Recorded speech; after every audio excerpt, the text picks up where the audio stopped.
So today we have in the nativity scene kit, you have your gold rim checklist, you'll have a container for water, you will have your clay, you'll have your placemat, a paintbrush, a wooden dowel tool with pointed edges, a working tool, and a straw.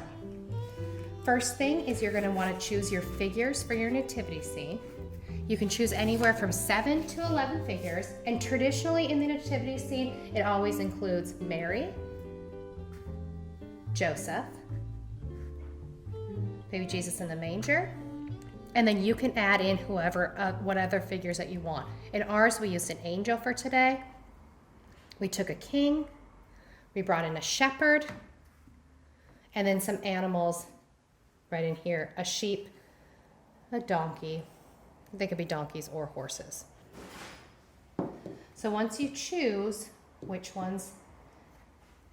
figures you would want on your scene, we're going to go ahead and start making them. It is very important today that we talk about scale and size for our manger scene. We are going to be building these solid, so they have to stay underneath a certain size. So a good size to think of is about the size of your thumb or pinky, right around in there. So thumb or pinky. So I made this right here. So it's right here from about the tip down to my knuckle there. It can be in my pinky, about as big as my pinky. We can even go up to the ring finger there. But we just want to make sure that we don't make these too solid or too large, otherwise they will blow up into the kiln. So as we start our figures today, I'm going to start with the basic Joseph figure. And a lot of our figures are built off of this triangular shaped figure. It's just a triangle with a circle or a sphere on top of it if we're looking right into there in that 3D. So we're going here, that triangular shaped body and a sphere for the head. And then adding into this, we can build into the shepherd. It's the same figure. We use the same thing for the angel, where we put wings along the back. Instead of us putting the cloak around them, we just left them open and added a halo. So you can add the halo here or on top. King is the same figure. And Mary is the same figure, just shown in a different position. We just, remember, S curve that form, had her kneeling. And that'll give you kind of the main one, so you guys can choose what you'd add. So to construct this, you'll want to go with just taking a small piece of clay and ripping it in between your hands. And then you just roll the ball of clay between your fingers and between my palm, just pressing down, and that's going to give me a nice round shape. If you press too hard, we're going to get more of an oblong. So you just want to do even pressure on both sides. And as you're moving through, it's just going to make you a nice round form. For the triangular body, same thing. I'm going to take and rip a piece of clay off. And the easiest way for me is to do it is on my mat here. I can just kind of gently hit this on here. So I'm just hitting all 4 sides as we're moving. If I want to elongate one side, I can just gently pinch right here. That's going to give me more of that triangular shape. If I want this base of my pyramid right here just a little bit stronger, I can gently tap it on the table. That's allowing there. And then any of these lines or these texture, you can use them as fabric folds if you'd like, but if they bother you, you can just gently just kind of smooth with your finger out and smooth. And just remember, it doesn't have to be perfect, because that white glaze that we'll glaze them in the end, it can be very forgiving. We just want to make sure that we get rid of any sharp edges that could be problematic later, or any wide crevices or anything. So once we get done from there, we have our triangular, we have our pyramid, and we have our sphere. So we're going to take here, whenever you put 2 pieces of clay together, today I need you guys to remember this, you're going to score, which is just roughing up the surface area. You can use your pointed tool there, and I'm scoring. And here, think of it like Velcro. We're scoring and scoring. Then I'm going to take my paintbrush here and dip it into my water. My water is going to act as our slip today. It's going to act as the glue that's going to bind this clay together on both sides.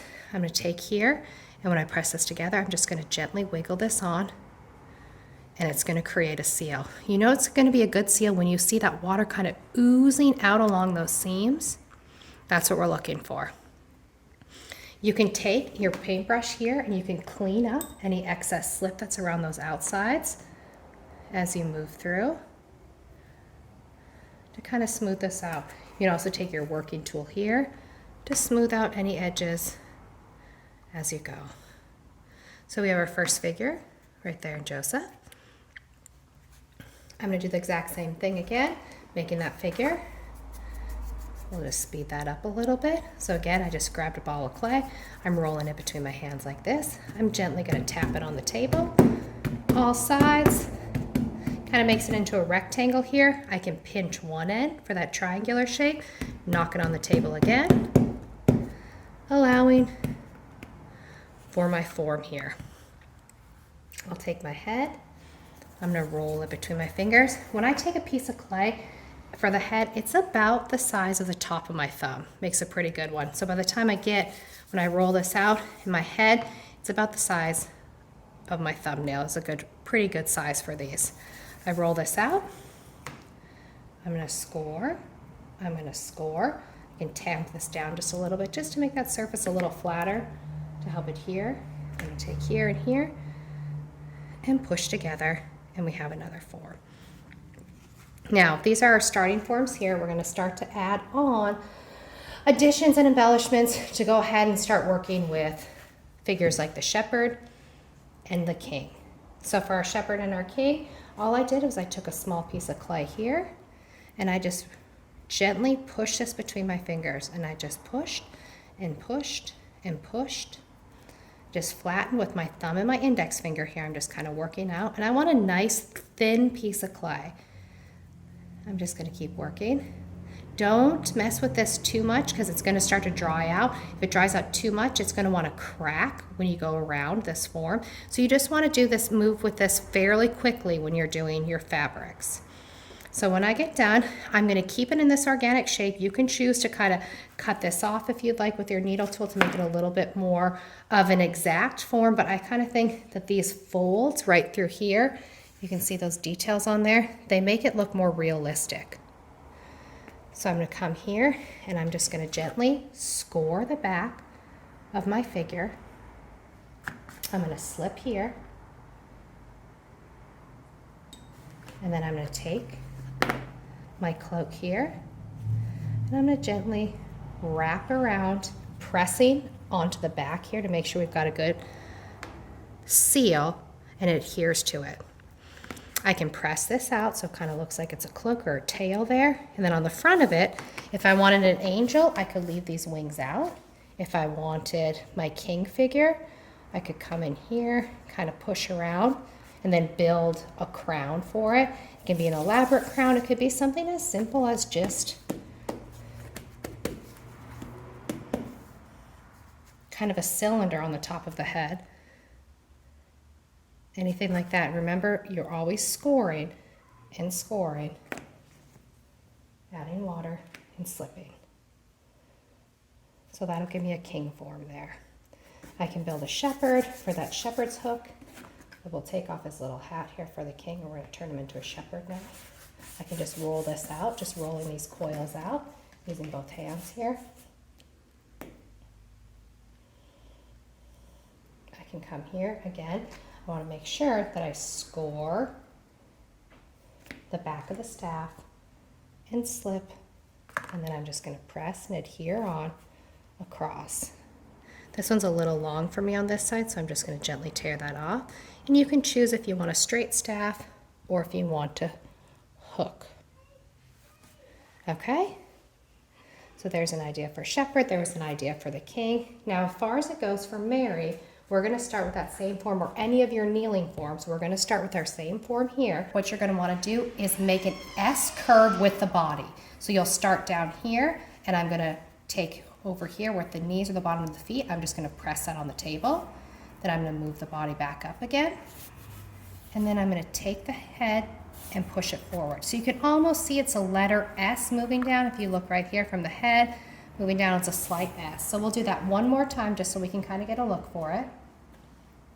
So if you take your form right here, you're going to push forward onto the table. You're going to pull back a little bit here, and then you're just going to lean the head forward.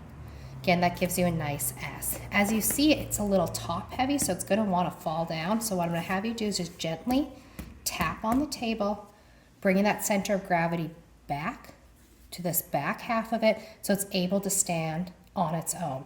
Remember, we want to make sure that these figures are nice and stable when they're in this state. So that way when we know when we fire them, they'll be nice and stable for your scene. So for our cloak for Mary, as you see, I'm going to take here and I'm going to take a piece of clay, and I'm going to go with just a little bit larger piece because it is going to be a big section that's right there. So I just made a little bit bigger piece of clay. I can always tear more off if it gets too big. So I'm coming across and just pinching between my fingers again like I did before, my index and my thumb here, and I'm moving around. Again, I want to leave these edges kind of organic, but I am just going to cut this bottom just to kind of form it into a semicircle. And then I can just push out to give it that more of that organic edge.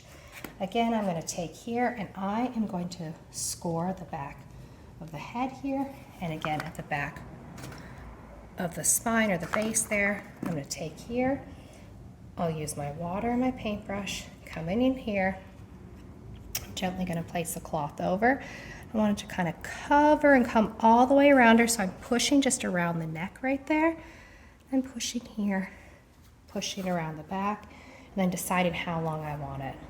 I want mine just to kind of come just a little bit softer on these edges, so I can just cut this off gently, or I can just kind of tear it off, because I don't want hers to drape all the way to the floor. I want it more kind of shawl right around in there on the back. So the front of the figure's right to there. There we go. So we have a Mary, we have a Joseph, we have a shepherd right here. We're going to work on the manger and baby Jesus figure. I'm going to grab a piece of clay, and it's going to be kind of a larger piece of clay, about the size of my thumb right there.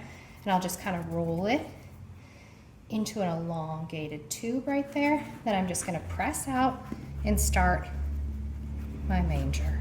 So I'm just pressing down with my thumbs here and just gently kind of pulling out and just making a little cradle for them. Make sure that these edges don't get too thin. You want this to be a pretty solid form. You can kind of shape it as you go, moving around and deciding what is the best shape for you.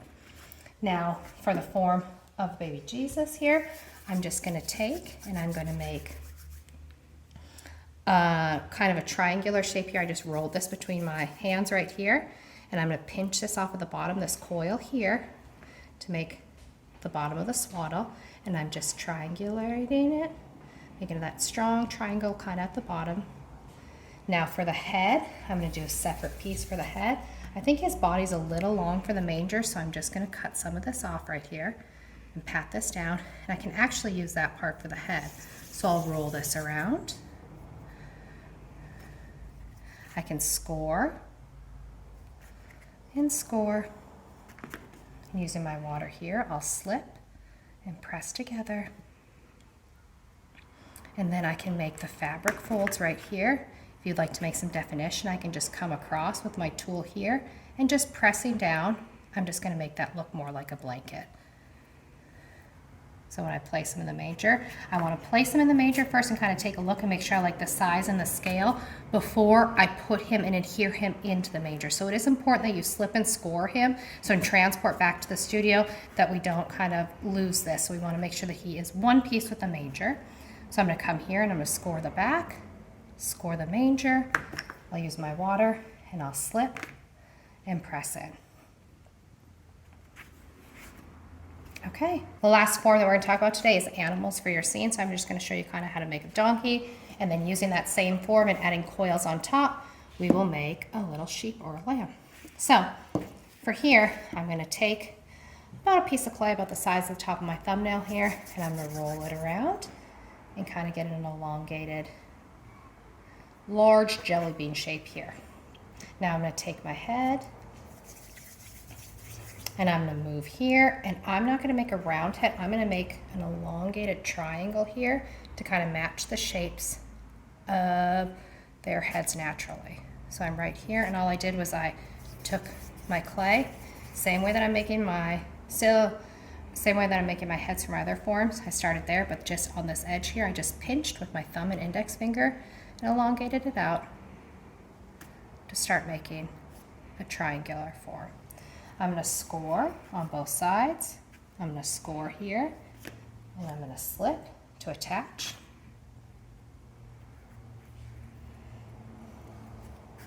right there. Now for ears, you can do one of two ways. You can gently kind of pinch out the ears like this if you'd like, and make them a part of the piece, which I think makes them stronger in the long run. I would suggest doing this and making just a part of it, so you're just grabbing just a slight piece of the clay here and moving out and pinching this out, because that makes it just a little bit stronger as you're not attaching, so there's not a higher chance of them falling off. But you can place your forms here and come here and press down and score and slip for ears also. So your kind of choice onto that. Just make sure that you really score and slip. If you're adding these ears on afterwards, you score and slip really well to make sure that we don't lose these. You lose the ears in transport.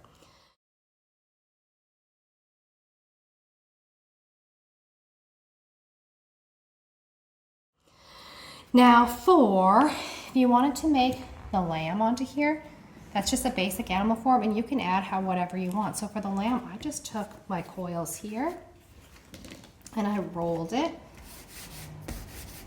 onto my canvas. And I rolled them out pretty thin because it's such a delicate piece. And I could score the whole body. And I'm going to slip or use my water right across here. Then I'm just going to start here, just roll up tiny little coils as we're moving through and placing them onto the body. So I'm just placing them on there. I'm rolling, just little snail shells right here. If you see that, they're real small and delicate. Just rolling one end to another, then placing on top of each other. And as we're moving through, the more that you add, the more full the Coke gets. Kind of works through, so you can start to see it's moving there. So your end product, once you add everything on top of it, should kind of look like a pretty good sheep. All right, I think that takes care of most of our figures. At the end, when you guys finish this is important that you take all of your figures and clearly mark your initials on the bottom. So I'm going to take this bottom here and I'm going to go with 3 initials on here because we are going to have lots of these turned on, so I just want to make sure I have 3 initials. So I'm going to go L, M, M. It's my first name, middle name, and last name there, L, M, M, and make sure it's clearly marked. If it's a little harder with this, we're also going to send a little toothpick in here, and that might be easier for you guys to just make sure that you can get it clearly and legibly marked on here. So LMM is on the bottom of all of my forms here. Making sure that I go with all of them. Then included in here was a little checklist for your gold rim. It'll choose up to 5 choices and give directions on where you would like the gold placed. So I will choose, I would like Mary in my form, and then I would say, I would like my gold rim right around the cloak. So around edge of cloak would be my notes for the shop. And just make sure that these are really detailed so we know kind of where everything goes. On the king, you could put onto the crown. On the angel, you could go back behind the halo. In the manger, his whole swaddle could be done. So as far as it goes for these figures, we wouldn't do the whole angel wings or anything behind. We just would want to do the halo here. There's more of a Byzantine, or you can do the traditional one that right in here.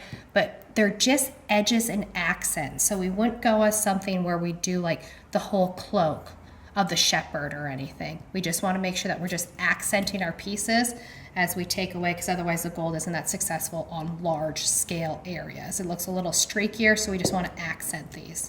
You'll put your name, your phone number, and your email, and then put down here what initials you marked on the bottom of your piece, so we have the copy for that.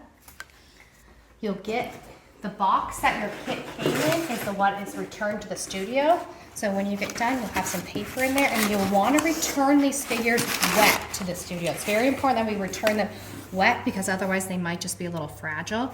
We'll probably want to put just a little newsprint down first. Then right on top, and gently start placing your figures in here. I would lay these down for transport. Coming in and all figures going back in to make it to the studio safely.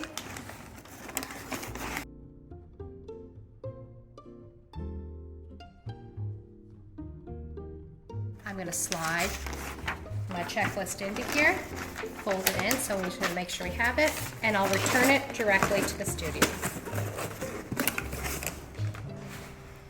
When you guys pick up your manger scenes, they'll be located in a wire shelf and they'll have a box like this. On the outside of the box will be whatever your initials were for this, as well as attached with your piece of paper of what you gold ribbed. You guys will just pick up your thing from the studio and your manger scene will be set.